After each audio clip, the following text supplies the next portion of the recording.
मित्रों, हम लोग एजियन प्रदेश में विकसित होने वाली सभ्यता के बारे में बात कर रहे हैं। इससे पूर्व के वीडियो में आपने देखा था कि एजियन प्रदेश और उस क्षेत्र में सभ्यता का विकास कैसे हुआ।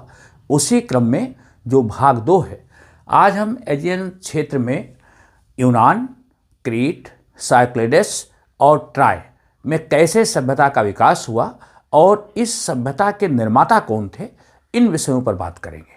और आगे की वीडियो में क्रमशः हम इसके कला, चित्रकला, वास्तुकला और धर्म की बारे में भी वार्ता करेंगे। तो एजियन क्षेत्र में जो इसके 4 भागों के बारे में हम बात कर रहे हैं, क्रीट, साइक्लेडस, यूनान और ट्राय। इन क्षेत्रों में अगर हम मानव के विकास के बारे में बात करते हैं तो यहाँ पूर्व पाषाण काल का कोई भी अवशेष मानव जीवन का नहीं मिलता। पूर्व पाषाण काल में कोई भी मनुष्य यहां नहीं रहता था। नव पाषाण काल के चिन्ह यहां पर प्राप्त होते हैं और नव पाषाण काल के चिन्ह साइक्लेडस में तो कम ही मिलते हैं। अगर इसको हम इस तरह से बांट ले, क्रीट, साइक्लेडस, यूनान और ट्राय, तो साइक्लेडस में नव पाषाण काल के चिन्ह कम मिले हैं।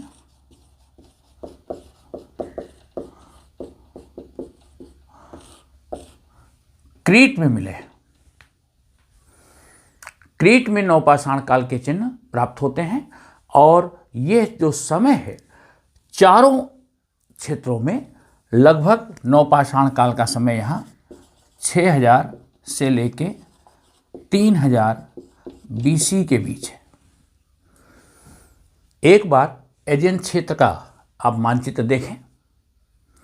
एजियन क्षेत्र के मैप में आप क्रीट को देखें, साइक्लेडस को देखें। क्रीट एजियन सी और भूमध्य सागर को अलग करता हुआ यूनान के दक्षिण में एक द्वीपीय स्थिति है। इसी तरह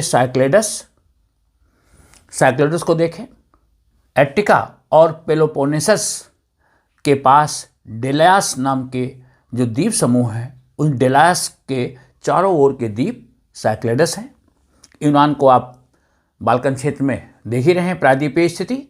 और ट्राय को अब देखें, मार्मोरा सी के किनारे, एशिया माइनर के पश्चिमी किनारे पर ट्राय स्थित है। इन चारों स्थानों की भौगोलिक स्थिति से आप परिचित हो गए। अब आप देखिए कि क्रीट में और यूनान में नवपाषाण कालीन सभ्यता के चिन्ह पाए जाते हैं। क्रीट में नोसोस,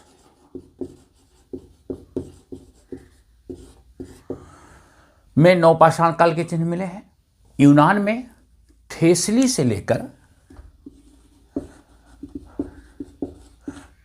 से पेलोपोनेसस तक नवपाषाण काल के चिन्ह मिले हैं। ट्राय प्रथम में नवपाषाण काल के चिन्ह मिलते हैं।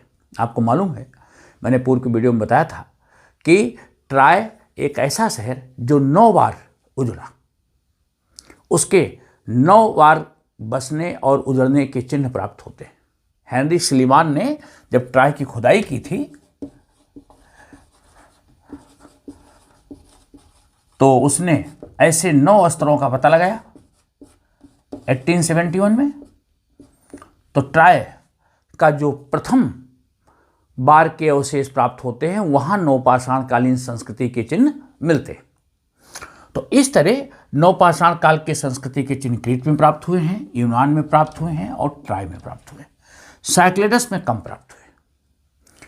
अब इन चारों क्षेत्रों का अगर हम नवपाषाण काल के बाद के समय का अध्ययन कर दें तो उसको देखिए। नवपाषाण काल लगभग इन चारों स्थानों पर 3000 तक समाप्त हो जाता है। 3000 BC तक आते आते नवपाषाण काल समाप्त हो गया। उसके बाद इन चारों क्षेत्रों में सभ्यता की शुरुआत हुई। और वो कौन से लोग थे और उस सभ्यता को किस नाम से जानते हैं। तो इन चारों क्षेत्रों में 3000 बीसी के बाद जो संस्कृति विकसित हुई उसको कांस्ययुगीन संस्कृति, कांस्ययुगीन संस्कृति कहते हैं, क्योंकि इन लोगों ने तांबे और टिन के मिश्रण से मिश्रित धातु कांसे का प्रयोग किया, कांसे के बर्तनों का प्रयोग किया और साथ साथ चित्राक्षर लिपि का प्रयोग हुआ। क्रीट एक पहला स्थान था जहां साक्षर संस्कृति का विकास हुआ। तो इस प्रकार इस क्षेत्र में साक्षर संस्कृति का विकास क्रीट में हुआ, तांबे और कांसे का प्रयोग हुआ, चित्राक्षर लिपि का प्रयोग हुआ और क्रीट में एक ऐसी सांस्कृतिक सभ्यता की शुरुआत हुई जिसने क्रीट की स्थिति को देखिए तो तीनों महाद्वीपों से जुड़ता हुआ दिखाई देता है, अफ्रीका महाद्वीप, एशिया महाद्वीप और यूरोप। तो एक सांस्कृतिक कड़ी के रूप में क्रीट में एक नई संस्कृति का प्रादुर्भाव हुआ। तो क्रीट में लगभग 3000 में ऐसी कांस्ययुगीन सभ्यता विकसित हुई। समकालीन समय के अनुसार साइक्लेडस में भी इसी प्रकार और यूनान तथा ट्राय में भी कांस्ययुगीन संस्कृति का विकास हुआ। तो इसे अगर हम इस दृष्टि से देखें, क्रीट में इस समय को हम प्राचीन मिनोअन युग, इसको प्राचीन मिनोअन युग कहते हैं। इसी तरह साइक्लेडस में प्राचीन साइक्लेडस, यूनान में प्राचीन हेलेंडिक और ट्राय, प्राचीन साइक्लेडस और इसको प्राचीन हेलेंडिक।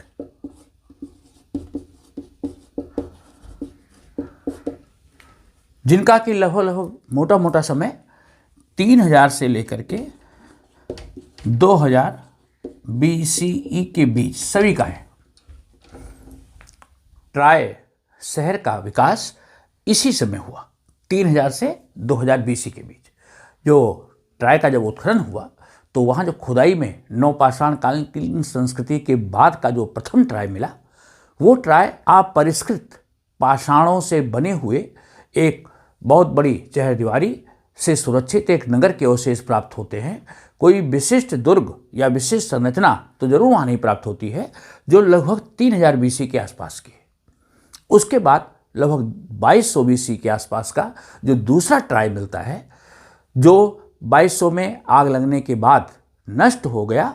उस ट्राय में जरूर ऐसे अवशेष प्राप्त होते हैं जहाँ नगर में भवन थे, उसकी प्राचीर अपेक्षाकृत बहुत चौड़ी थी, उसके जो दुर्ग के प्रवेश द्वार थे वो विशाल थे। उसके बाद 2200 से लेकर के 1900 के बीच 3 बार ट्राय बसा और उजड़ा। तो इस तरह पहला ट्राय लगभग 3000 BC के आसपास विकसित हुआ, दूसरा ट्राय 2200 के आसपास जो आग लगने से नष्ट हुआ, और उसके बाद 2200 से 1900 BC के बीच 3 बार ट्राय बसा और उजड़ा। तो नवपाषाणकालीन सभ्यता के बाद कांस्य युग में 5 बार ट्राय बसा और उजड़ा, शेष उसके बाद 4 बार और ट्राय उजड़ा और बसा। तो इस तरह ट्राय 9 बार उजड़ा और बसा। तो ट्राय 3000 से लेकर के 1900 के बीच 5 बार ट्राय नष्ट हुआ। अब देखिए एक एक करके हम अध्ययन करते हैं कि क्रीट में 3000 के बाद सभ्यता का विकास किस प्रकार हुआ, साइक्लेडस में और यूनान में। क्रीट में मैंने बतलाया था कि प्राचीन मिनोअन युग में यहाँ साक्षर संस्कृति का विकास हुआ, लिखने लगे थे लोग, और ये लोग कांसे का प्रयोग करने लगे थे। क्योंकि कांस्ययुगीन सभ्यता थी तो प्राचीन मिनोअन युग में कांसे का प्रयोग और लिपि का विकास। 2000 के बाद, जिसको हम मध्य मिनोअन युग कहते हैं, इस समय क्रीट में जो इनकी लिपि थी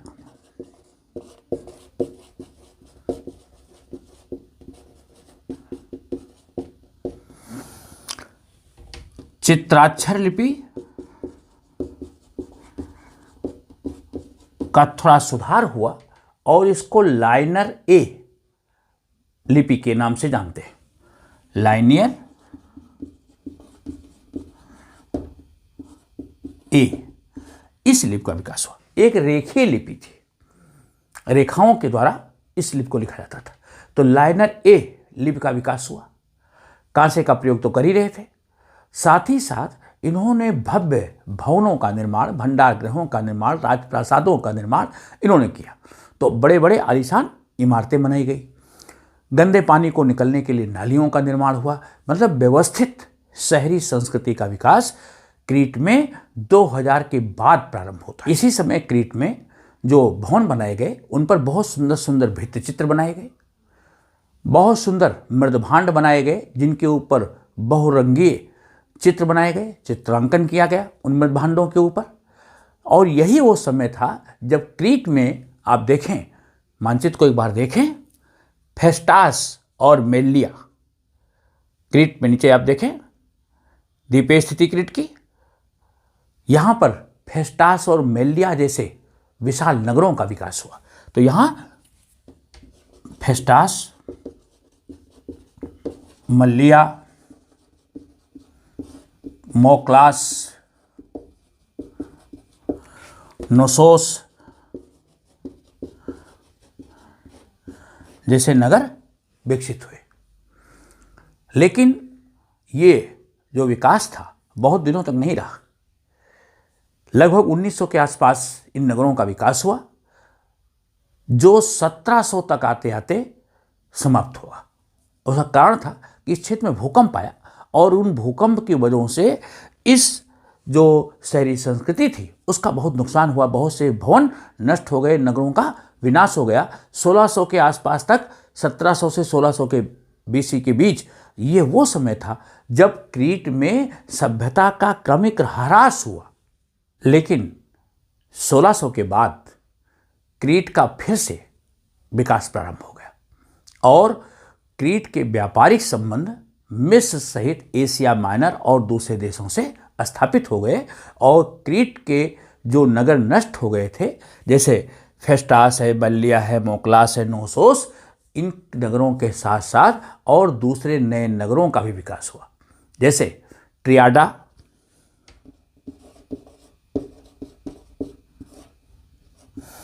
हेंगिया, गोर्निया, ये नगर भी विकसित हो गए। क्रीट में राजनीतिक एकता का विकास हुआ। जो ये क्षेत्र था राजनीतिक रूप से इसका एकीकरण हो गया।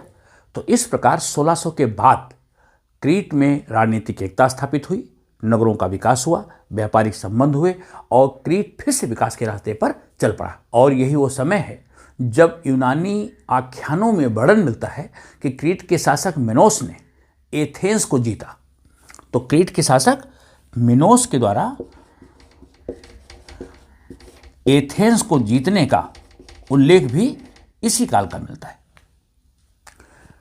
तो 1600 के बाद इस क्षेत्र में क्रीट में जो सभ्यता पल्लवित विकसित हुई उसका तेजी से विकास हुआ।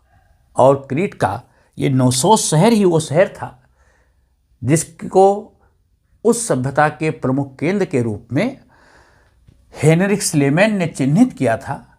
और बाद में डॉक्टर आर्थर इवांस ने उसकी खुदाई करके जो होमर के महाकाव्य में वर्णित स्थान थे उनकी ऐतिहासिकता को सिद्ध करने का उन्होंने प्रयास किया। तो इस प्रकार क्रीट के बारे में आपने देख लिया। अब आइए देखते हैं साइक्लेडस के बारे में।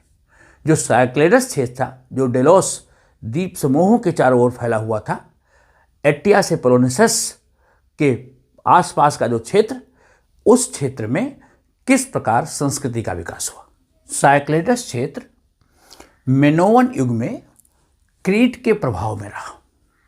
तो साइक्लेडस में क्रीट का राजनीतिक और सांस्कृतिक प्रभाव रहा। इस प्रकार साइक्लेडस शुरुआती काल में क्रीट के प्रभाव में था और यही वो समय था जब छठे ट्राय का विकास हुआ।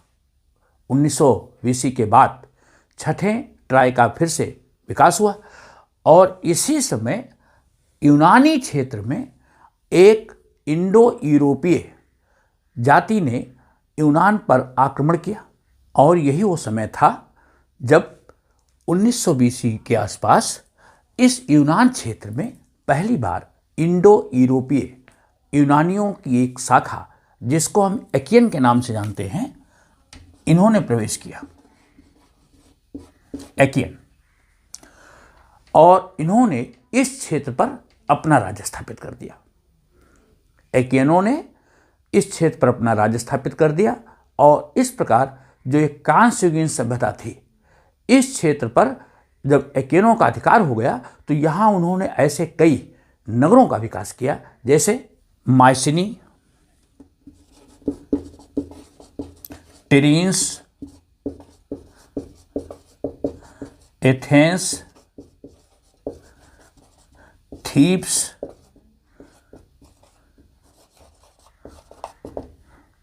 एजिना, पाइलोस।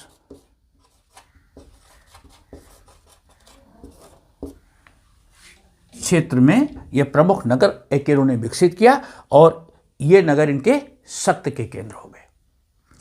तो जो एकियन लोग थे, ये लोग भी क्रीट सभ्यता से प्रभावित थे, क्रीट संस्कृति से ये भी प्रभावित थे और संभवतः इन्हीं एकियनों को जो हित्ती अभिलेख हैं उसमें अहिजावा या एकईबस नाम से जाना गया है।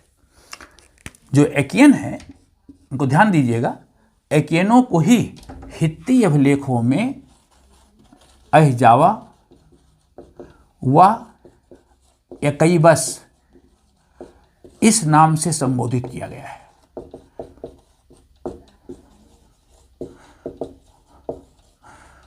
तो इस प्रकार यूनान सहित साइक्लेडस इस पूरे क्षेत्र में एकियंस का प्रवेश हो गया और ये समय था 1900 बीसी के आसपास का। जो जियोपॉलिटिकल पोजीशन थी उसमें चेंजेज आए। साइक्लेडस और यूनानी क्षेत्र में ये एकियंस आकर के बस गए। इधर क्रीट में जो सभ्यता का विकास चालू हुआ, जिसमें नगरीकरण चालू हो गए थे, मैंने आपको बताया था, फेस्टास, मनलिया, मोक्लास, नोसोस, हेंगिया जैसे प्रमुख नगर थे। तो अब इन दोनों के बीच राजनीतिक प्रतिद्वंद्विता बढ़ी और माइसिनी जो एकियंस का प्रमुख सेंटर था, जो राजनीतिक केंद्र था, यहाँ के एकियनों ने अपने शक्ति विस्तार के लिए 1450 बीसीई में माइसिनी के एकियनों ने क्रीट का जो महत्वपूर्ण राजनीतिक शहर था नोसोस, इसके ऊपर उन्होंने आक्रमण कर दिया और उन्होंने नोसोस को नष्ट कर दिया। इस समय यहां थोलोस ट्रम वंश का शासन था। कौन था शासक वंश? थोलोस ट्रम वंश। तो इस तरह नोसोस नष्ट जरूर हुआ, लेकिन नोसोस को पूरी तरह से खत्म नहीं किया जा सका। 1400 के आसपास, 1400 बीसी के आसपास ऐसा वर्णन मिलता है कि नोसोस शहर में विद्रोह हुआ और नोसोस शहर को जला दिया गया। लेकिन जो थोलोस ट्रम वंश की ताकत थी वो पूरी तरह से खत्म नहीं हुई अभी भी। थोलोस ट्रम वंश के शासकों ने माइसिनी में 1350 बीसी में एक बड़े एक्रोपोलिस का निर्माण किया, जिसकी दीवारें बहुत ऊंची ऊंची, 60-60 फीट ऊंची, 23 फीट मोटी दीवारें, ऐसा उल्लेख प्राप्त होता है। इतने विशाल दुर्ग का निर्माण और उसके अंदर एक विशाल राजप्रासाद का निर्माण किया। माइसिनी युग की जो वास्तुकला थी वो अपने आप में अलग थी। उसके स्तंभों के बनाने का तरीका अलग था, भवनों के बनाने का तरीका अलग था। तो माइसिनी युग की जो संस्कृति थी उसके वास्तुकला के चिन्ह माइसिनी में प्राप्त होते हैं और जो लगभग 1350 बीसी के आसपास निर्मित किए गए। लेकिन उसका निर्माता कौन था ये उल्लेख नहीं प्राप्त होता है। उस नगर का निर्माण करने वाला कौन था ये उल्लेख नहीं प्राप्त होता है। इस समय माइसिनी में 2 सिंहद्वारों का निर्माण किया गया, वहाँ एक समाधि का निर्माण किया गया। उस पर एक परवर्ती शासक एत्रियस का उल्लेख है। शासक एत्रियस, इसका उल्लेख है।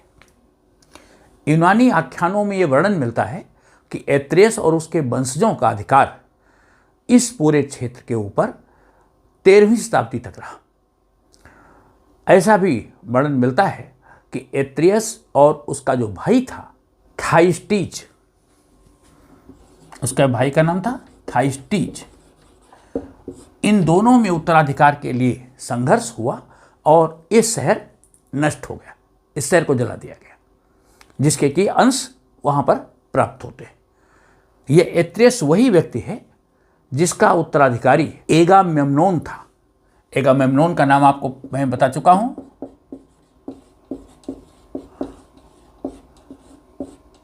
एगामेम्नोन वो व्यक्ति था, वो बहादुर योद्धा था जिसके नेतृत्व में 1184 BCE में ट्राय के ऊपर आक्रमण हुआ था और ट्राय नगर ध्वंस किया गया था।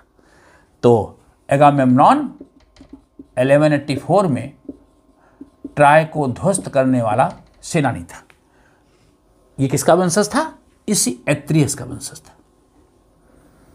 इस प्रकार माइसिनी नगर में ये उल्लेख मिलता है कि इसके परवर्ती शासकों में से एत्रियस और थाइस्टीज ये रहे होंगे, जिनके उत्तराधिकार को लेकर के संघर्ष हुआ और ऐसी ऐसी परिस्थितियां हुई। यहाँ एक बात और समझने की आवश्यकता है कि 1900 BC के आसपास जो एकियन लोग, इंडो यूरोपियन जो यूनानीज की शाखा थी, जब इस क्षेत्र में आई, यूनान और साइक्लेडस क्षेत्र में, तो इन्होंने यहाँ की क्रीट संस्कृति से प्रभावित होकर के यहाँ की लिपि, यहाँ की संस्कृति, उसको सीखा और इन्होंने क्रीट में विकसित जो चित्राक्षर लिपि थी लाइनर ए, उस लाइनर ए को और विकसित किया और संशोधित किया और इन्होंने नई लिपि का विकास किया, लाइनियर बी, इस लिपि का विकास किया। अनेक नगरों का विकास किया, कांसे का प्रयोग चालू कर दिया। तो इस प्रकार भव्य राजप्रासादों का निर्माण एकियंस लोगों ने किया, लाइनर बी का प्रयोग किया, कांसे का प्रयोग किया। इनके समय में जो नगर बने, उन नगरों का व्यापारिक संबंध अपने आसपास की दूसरी सभ्यताओं के साथ भी विकसित हुआ। और ये लोग जो माइसिनी थे, ये बहुत हद तक मिनोवन सभ्यता और संस्कृति से प्रभावित थे। ये माइसिनी लोग मातृशक्ति और उनके पुत्र के उपासक थे और इनके जो अभिलेख हैं, उन अभिलेखों में यूनानी देवता अपोलो, पोसीडन, एथिना, इनके नामों का उल्लेख भी प्राप्त होता है। समय के विकास के साथ साथ इस क्षेत्र में 12वीं शताब्दी में एक और नई मानव प्रजाति का आगमन हुआ, जिसने इस क्षेत्र की संस्कृति को नष्ट कर दिया। थ्यूसिडिडीज के वर्णन से यह प्राप्त होता है, जो एक इतिहासकार थे, उन्होंने लिखा कि हेराक्लीट नाम के एक व्यक्ति के निर्देशन में डोरियन नाम की एक मानव शाखा का आगमन इस क्षेत्र में हुआ और उसने जो एकियन और माइसिनी क्षेत्र का जो भाग था, इन एकियन संस्कृति को नष्ट करके, इन लोगों को नष्ट करके यूनान में कांस्यगिन संस्कृति को हमेशा के लिए समाप्त कर दिया और इस क्षेत्र पर उन्होंने अपना राज्य स्थापित कर लिया। और ये लोग लोहे के प्रयोग करने वाले थे। तो 12वीं सदी के बाद इस क्षेत्र में लौह-युगीन संस्कृति का विकास हुआ और जो कांस्ययुगीन संस्कृति थी, ये हमेशा के लिए समाप्त हो गई। और इस क्षेत्र में लौह-युगीन संस्कृति को प्रारंभ करने वाले कौन लोग थे? डोरियन।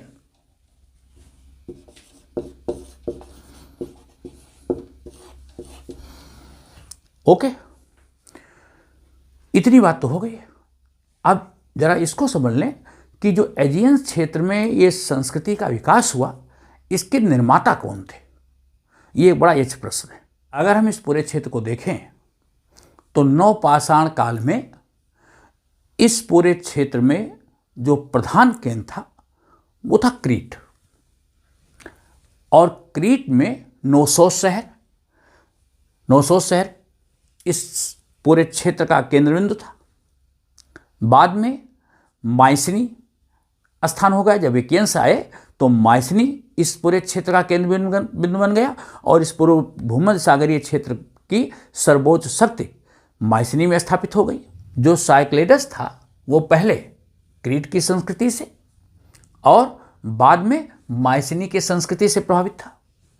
इसी प्रकार ट्राय के ऊपर मिनोवन संस्कृति, माइसिनी संस्कृति और हित्ती संस्कृति, इन तीनों का प्रभाव था। अब इस क्षेत्र में जो शुरुआती लोग थे वो कहाँ से आए थे, एक बड़ा अनिश्चित सा प्रश्न है। कुछ लोग कहते हैं कि इंडो यूरोपियंस लोग आए, आर्य लोग आए और उन्होंने इस क्षेत्र में संस्कृति की शुरुआत की। लेकिन बाहर से आने वाले लोगों का प्रमाण 1900 के आसपास एकियंस के रूप में मिलता है। इससे पहले बाहर से आने वाले लोगों का कोई भी प्रमाण प्राप्त नहीं होता। तो जो ये मिनोवन लोग थे ये कौन थे? इसका मतलब कि ये लोग इसी क्षेत्र के नवपाषाण कालीन संस्कृति के लोग थे जिन्होंने इस क्षेत्र में सभ्यता की शुरुआत की। तो आज की जो ऐतिहासिक खोजें हैं उनसे यह स्पष्ट होता है कि संभवतः इस क्षेत्र में जो प्राचीन मिनोवन काल में संस्कृति का विकास हुआ वो संभवतः इसी क्षेत्र के रहने वाले लोगों के द्वारा विकसित की होने वाली संस्कृति थी। डॉक्टर आर्थर इवांस का मत इस क्षेत्र में जो ये संस्कृति विकसित हुई उसके संबंध में भिन्न है। वो कहते हैं कि संभवतः जो क्रीट में आकर के लोग बसे वो मिस्र से आए हुए लोग थे। उनका मानना है कि नील नदी के किनारे रहने वाले जो मिस्र के लोग थे वो शासक मेनिज के समय में आकर के नील नदी के मुहाने से होते हुए वो आकर के इस क्रीट में बस गए। और वो ये तर्क देते हैं कि जिस तरह मिस्र में जो कलाकृति है उन कलाकृतियों में कत्थई रंग का प्रयोग किया गया है, जो पुरुष और महिलाएं हैं उनके बाल काले रंग के हैं, तो एजियन संस्कृति में क्रीट में जो कलाकृति विकसित हुई उसमें भी इस प्रकार कत्थई रंग और काले रंगों का प्रयोग किया गया है। तो संभवतः ये लोग मिस्र से आए हुए लोग थे। तो आर्थर इवांस एजियन क्षेत्र की कलाकृति और मिस्र की कलाकृति दोनों में समरूपता देखते हुए ये तर्क देते हैं। दूसरे इतिहासकार जैसे स्पेंगलर, हॉल, मैकेंजी, ये लोग भी डॉक्टर आर्थर इवांस से काफ़ी हद तक सहमत हैं और वो कहते हैं कि जो एशिया माइनर क्षेत्र में जिस प्रकार के बर्तनों का प्रयोग किया गया है, ताम्र उपकरणों का प्रयोग किया गया है, मिट्टी के पहिए के ऊपर जो लेख हैं, वृषभ की पूजा है, मातृशक्ति की उपासना है, दोहरे परस वाले देवता जियस की पूजा है, तो इस प्रकार की जो चीज़ें हैं यह मिस्र की संस्कृति और एशिया माइनर और इसके आसपास विकसित होने वाली संस्कृति से मिलती जुलती है। तो संभवतः एजियन क्षेत्र के लोग मिस्र और एशिया माइनर क्षेत्र के ही लोग थे। इस प्रकार ये इतिहासकार इन चीज़ों के आधार पर इस क्षेत्र की संस्कृति का संबंध मिस्र और एशिया माइनर से स्थापित करते हैं। लेकिन ये पर्याप्त प्रमाण नहीं है। एजियन संस्कृति की बहुत सी ऐसी बातें उसको इन दोनों संस्कृतियों से भिन्न बनाती है। तो ये अभी और विचार का विषय है, अनुसंधान का विषय। अब मित्रों, दूसरे वीडियो में हम आपसे चर्चा करेंगे कि एजियन क्षेत्र में किस प्रकार की कला, वास्तुकला, चित्रकला, स्थापत्य कला और यहाँ के कौन से देवी देवताओं के बारे में मान्यता थी और यहाँ की धार्मिक स्थिति क्या थी, इस पर विस्तार से चर्चा करेंगे। मित्रों, आपको वीडियो कैसा लगा? आप अपनी राय भी देंगे, चैनल को लाइक था सब्सक्राइब भी करते रहेंगे। थैंक्स।